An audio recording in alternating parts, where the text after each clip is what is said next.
하나님께서 우리에게 성찬을 베풀어 주시는 이유는 우리의 믿음이 연약하다는 사실을 알고 계시기 때문입니다. 그래서 눈으로 보고 손으로 받고 입으로 맛볼 수 있는 성례, 거룩한 예식인 성찬을 주셨습니다. 이는 마치 짜장면을 사달라고 부탁하는 아들에게 약속을 한 후 그 후에 그 손에 1만 원을 쥐어주는 부모와 같다고 할 수 있습니다. 사실 부모가 약속을 하면 그 약속은 이미 지켜진 것이나 다름이 없습니다. 부모는 아이의 필요를 채우는 존재이기 때문입니다. 그럼에도 불구하고 혹시나 안 사주면 어떻게 할까라는 불안한 마음을 아들이 가질까 봐 그 손에 1만 원을 쥐어줍니다. 아이에게 확신을 주기 위해서입니다. 이때 1만 원은 짜장면이 아닙니다. 그러나 짜장면이나 마찬가지입니다. 1만 원이라는 화폐는 곧 짜장면을 사 먹을 수 있다는 분명한 표화인, 즉 표시이자 도장이기 때문입니다. 하나님께서 우리에게 성찬을 허락하신 이유가 이와 똑같습니다. 그러므로 성찬은 사랑입니다. 성찬은 예수 그리스도를 통해 우리를 사랑하신다는 사실을 명백하게 그리고 구체적으로 보여주시는 하나님의 마음, 하나님의 방법이기 때문입니다. 그렇게 성찬을 통해 우리는 영적인 진리를 깨닫게 되는데 다음과 같은 사실입니다. 예수 그리스도는 나를 위해 이 땅에 오셨다. 그리고 나를 위해 죽으셨다. 또한 그리스도는 나를 위해 다시 오실 것이다. 그러므로 이 떡을 먹고 이 잔을 마실 때마다 우리는 주님께서 다시 오실 때까지 주님의 죽으심을 선포하는 것이다. 또한 성찬에 임할 때마다 우리는 그리스도의 십자가 사건을 통해서 하나님께서 우리에게 제공하시는 공적인 효력, 즉 예수 그리스도의 모든 복과 은사를 매번 다시 받는다. 하이델베르크 제75문답입니다. 성찬을 통해 당신은 십자가 위에서 드리신 그리스도의 단 한 번의 희생제사와 그리스도의 모든 복과 은사에 참여한다는 것을 어떻게 기억하며 확신합니까? 그리스도는 나와 모든 신자들에게 자신을 기억하며 이 떼어진 떡을 먹고 이 잔을 마시라고 명령하셨습니다. 또한 다음과 같이 약속하셨습니다.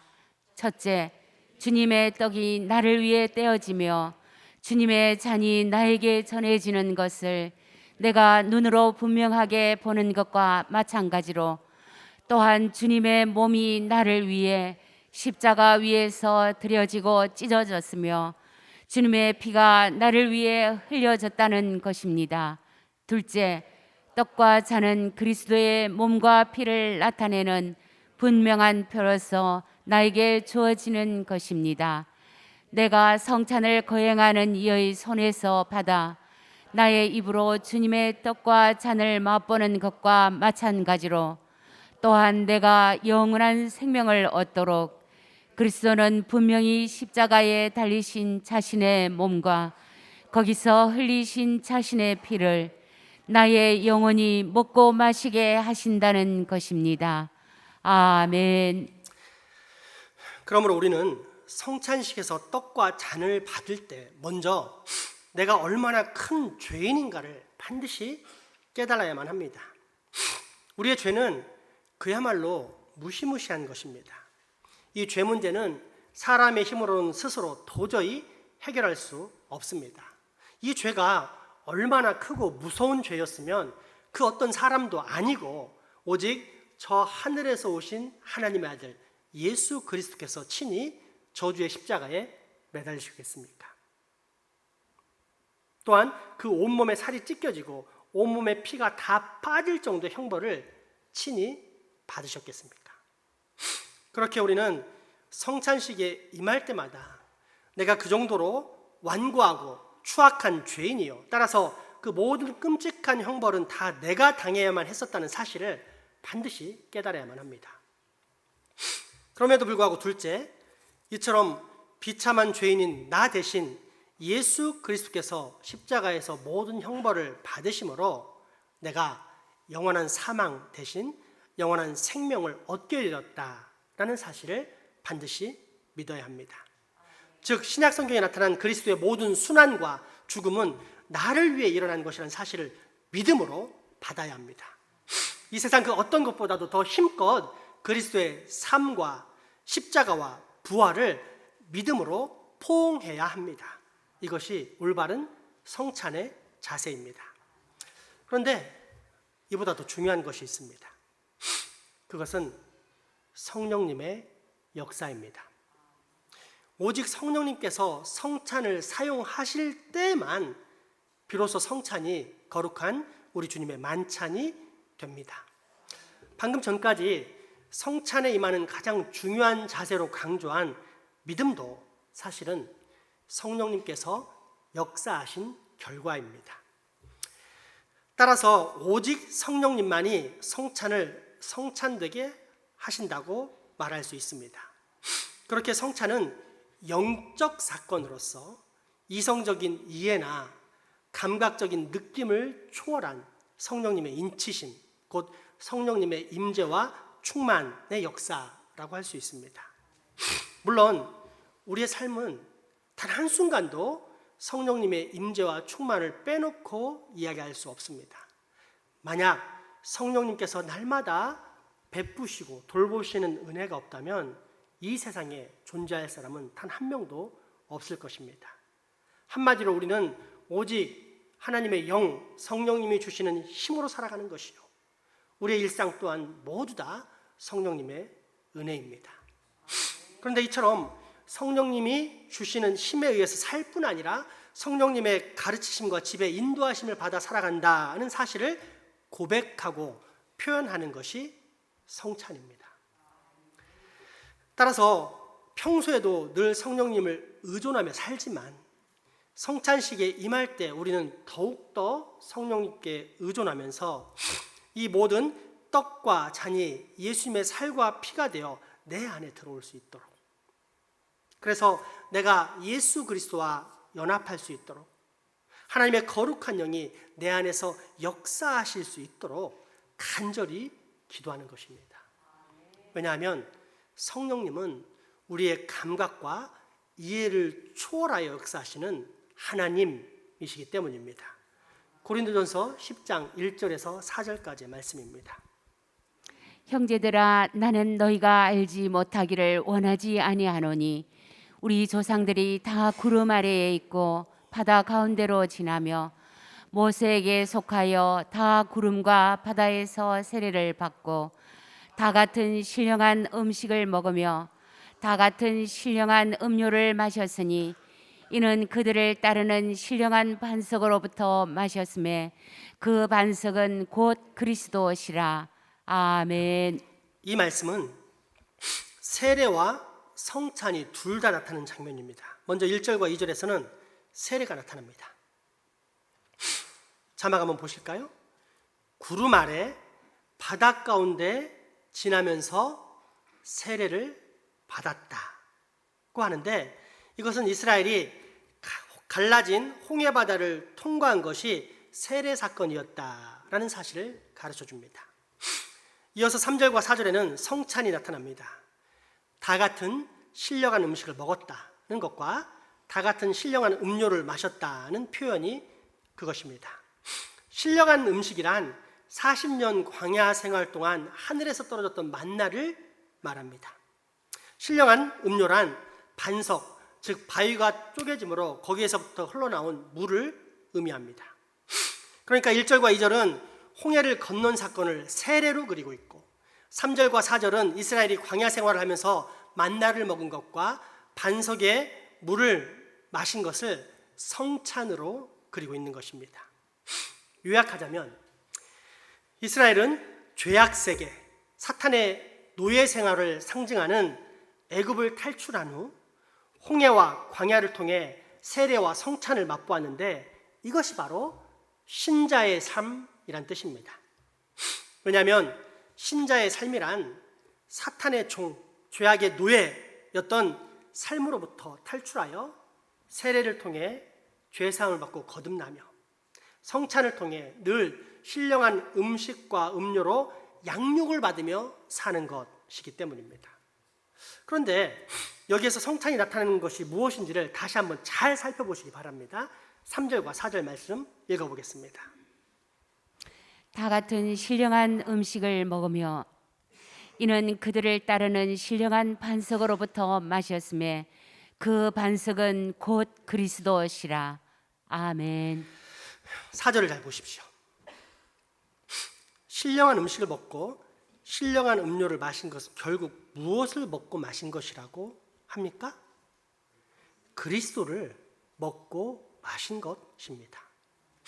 그러니까 이스라엘은 광야 생활을 하는 동안 하늘에서부터 내려오는 만나를 먹었고 쪼개진 반석에서 나온 물을 마셨는데 그들이 겉보기에는 단지 음식과 물을 먹고 마신 것 같았어도 실제로는 그리스도를 먹고 마신 것입니다. 그래서 하이델베르크 교리문답은 이에 대해서 우리에게 대단히 중요한 사실을 가르쳐 줍니다.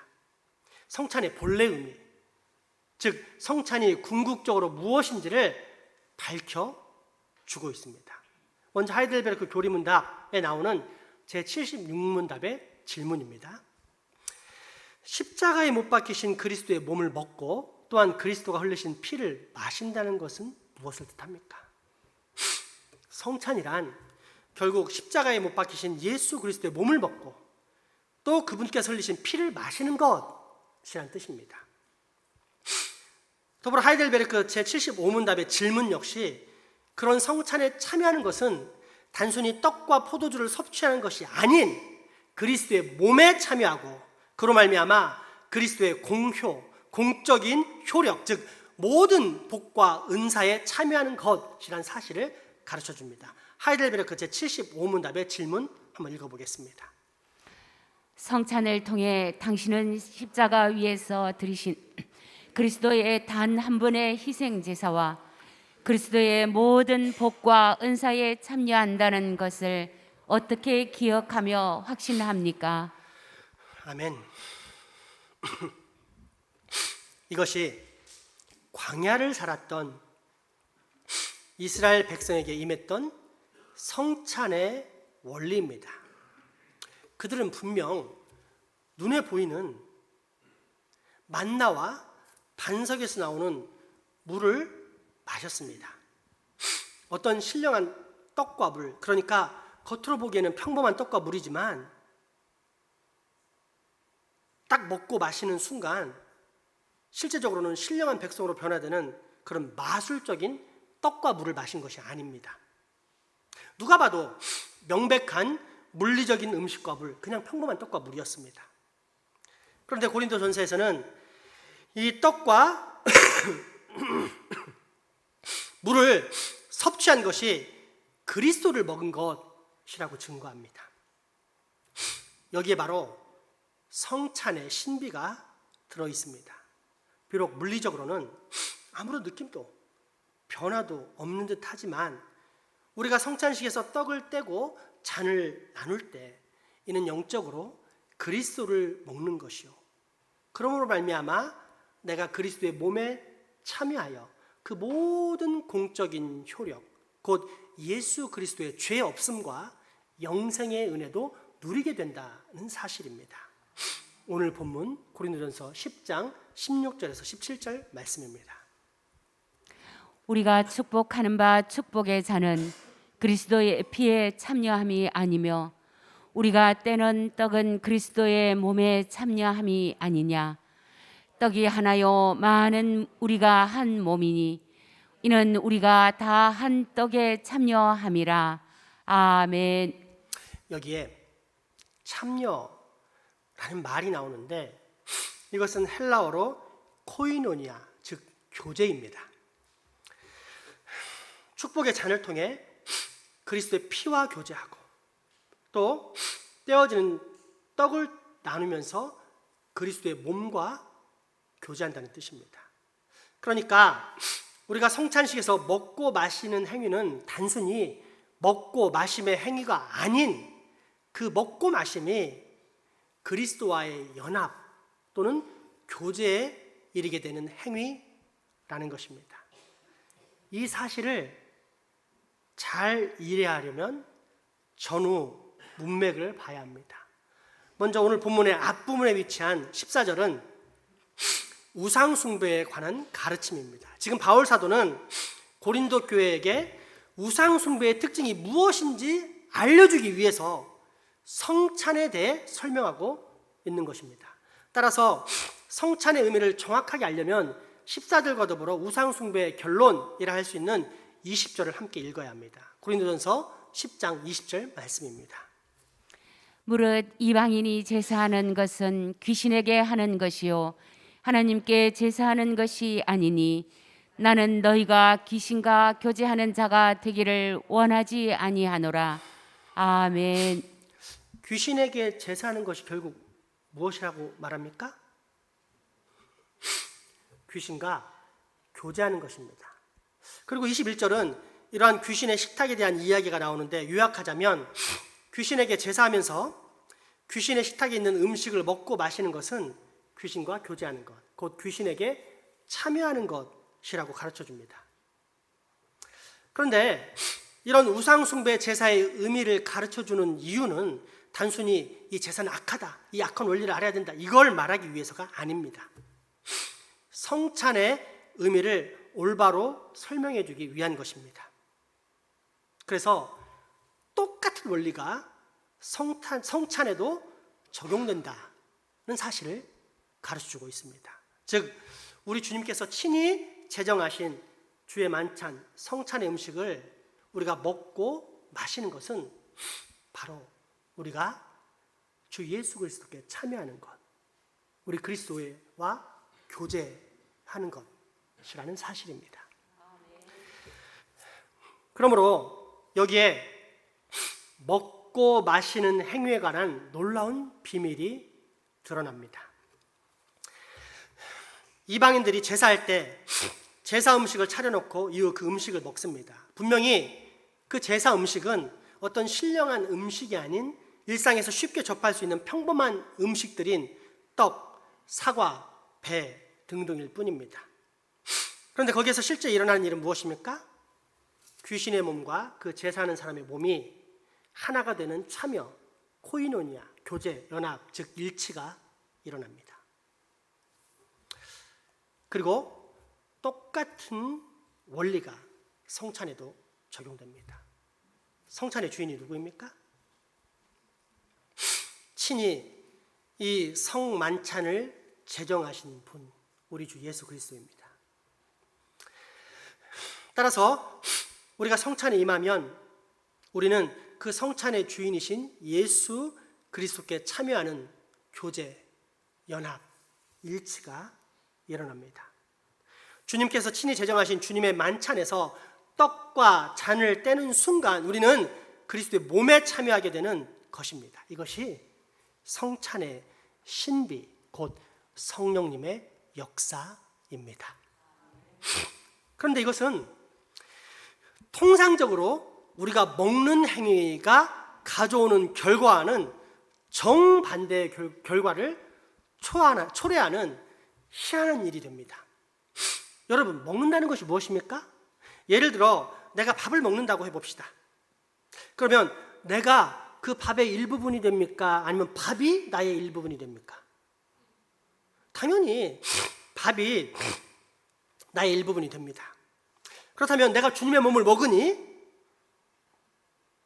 내가 주님의 몸의 일부가 되는 것이 정상입니까? 아니면 주님이 나의 일부가 되는 것이 정상입니까? 당연히 후자가 정상입니다. 내가 주님의 몸을 먹었으니 주님은 나의 일부분이 되어야 하는 것입니다. 그런데 성찬의 음식은 정반대의 효과를 가져옵니다. 먹기는 내가 먹었는데, 즉 먹는 주체는 나인데 주님이 나의 일부가 되는 것이 아니라 내가 주님의 일부가 됩니다. 이것이 성찬의 떡과 잔이 가진 신비요 능력입니다. 그렇기에 이 중요한 사실을 하이델베르크 교리문답은 우리에게 가르쳐 주는데 제76문답 두 번째 문장까지 답변입니다. 십자가에 못 박히신 그리스도의 몸을 먹고 또한 그리스도가 흘리신 피를 마신다는 것은 무엇을 뜻합니까? 이는 믿는 마음으로 그리스도의 모든 고난과 죽음을 받아들여서 죄 사함과 영원한 생명을 얻는 것을 뜻합니다. 그뿐만 아니라 그리스도와 우리 안에 거하시는 성령을 통해 우리가 그리스도의 영광스러운 몸에 더욱더 연합되는 것을 의미합니다. 아멘. 내가 그리스도의 몸에 참여, 연합케 된다는 것입니다. 그런데 이 연합은 어떤 물체가 있는데 거기에다가 하나가 더해져 그 사이즈가 조금 더 커지는 그런 단순한 더하기 연합을 말하지 않습니다. 그와는 비교할 수 없는 확실하고도 풍성한 연합뿐 아니라 내적이고 영적인 연합, 곧 예수 그리스도와의 깊은 사랑과 일치를 이루는, 그래서 더 이상 둘이 아닌 하나가 되는 온전한 사랑의 연합을 뜻합니다. 방금 읽으신 하이델베르크 제76 문답에서 이어지는 세 번째 이하의 문장입니다. 함께 보겠습니다. 비록 그리스도는 하늘에 계시고 우리는 땅 위에 있지만 우리는 그리스도의 살 중에 살이요 뼈 중에 뼈입니다. 그래서 마치 한 영혼에 의해 우리의 몸의 모든 지체들이 다스림을 받듯이 또한 한 성령에 의해 우리가 영원히 살고 다스림을 받습니다. 아멘. 이 본문을 잘 보십시오.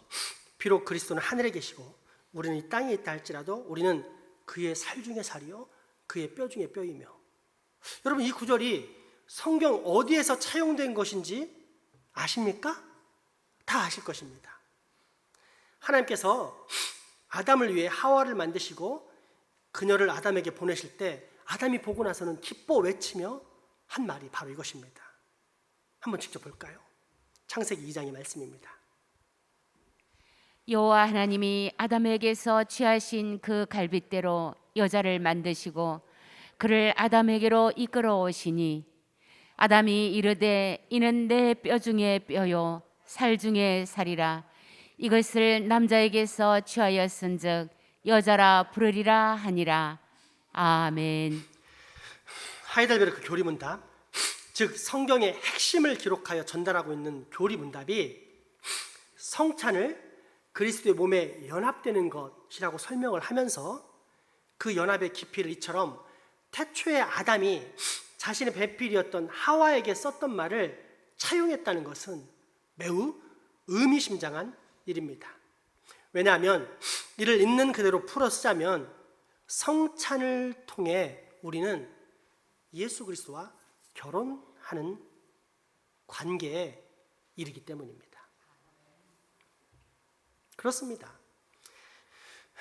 성찬식 때 떡을 떼고 포도주를 마시는 것은 단순한 떡과 포도주를 먹는 것이 아닌 그리스도의 몸에 참여하는 것, 예수 그리스도와 연합하는 것입니다.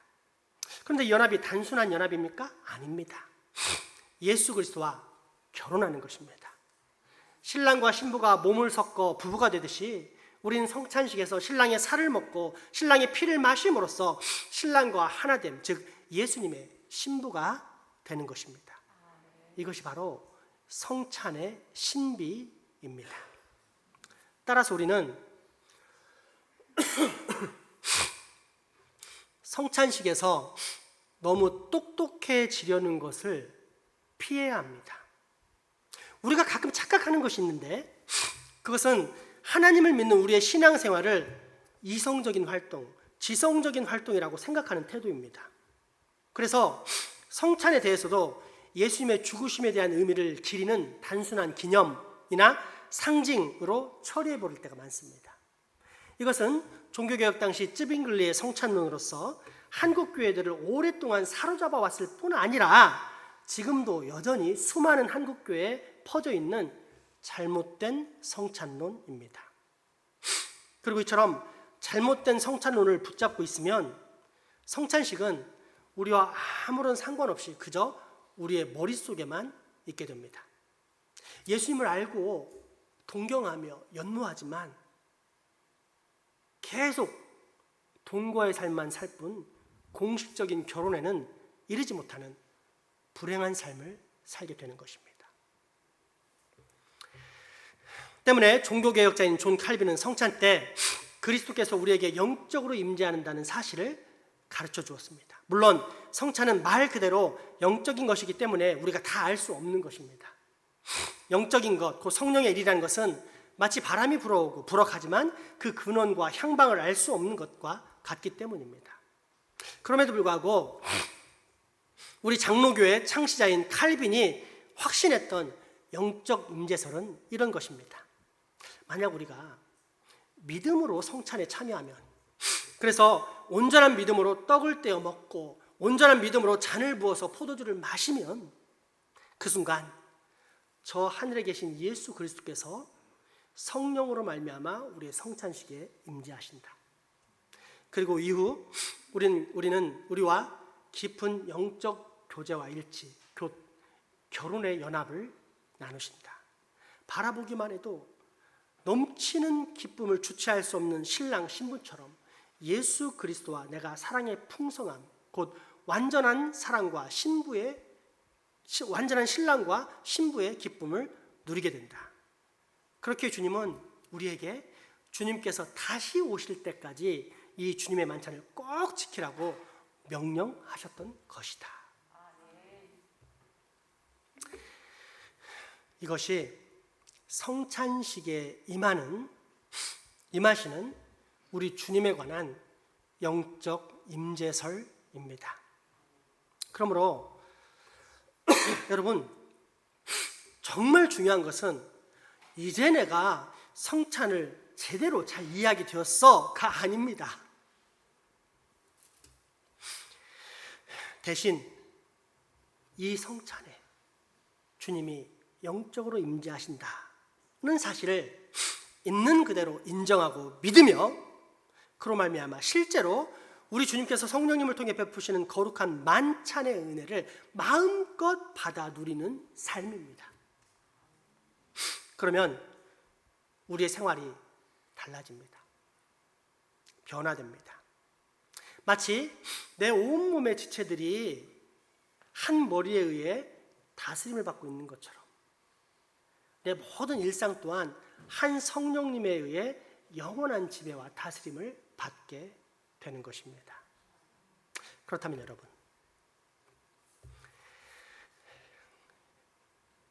이보다 더 행복한 삶이 있을까요? 성령님, 즉 하나님의 영에 이끌려 사는 삶보다 더 행복한 삶이 있을까요? 날마다 하나님과 동행하며 사는 삶보다 더 멋지고 영광스러운 삶이 있을까요? 우리의 주님이신 예수 그리스도의 몸에 참여하는 삶, 그래서 그분의 신부가 되어 그분과 함께 하나가 되는 영생의 삶을 누리며 사는 것보다 더 행복한 삶이 있을까요? 그렇게 주님은 오늘도 우리를 주님의 만찬, 성찬식으로 인도하십니다. 거기에 우리가 누릴 수 있는 영원한 생명과 영원한 행복이 다 준비되어 있기 때문입니다. 오늘 본문 고린도전서 10장 16, 17절의 말씀, 그리고 하이델베르크 제76문답입니다. 우리가 축복하는 바 축복의 잔은 그리스도의 피에 참여함이 아니며 우리가 떼는 떡은 그리스도의 몸에 참여함이 아니냐.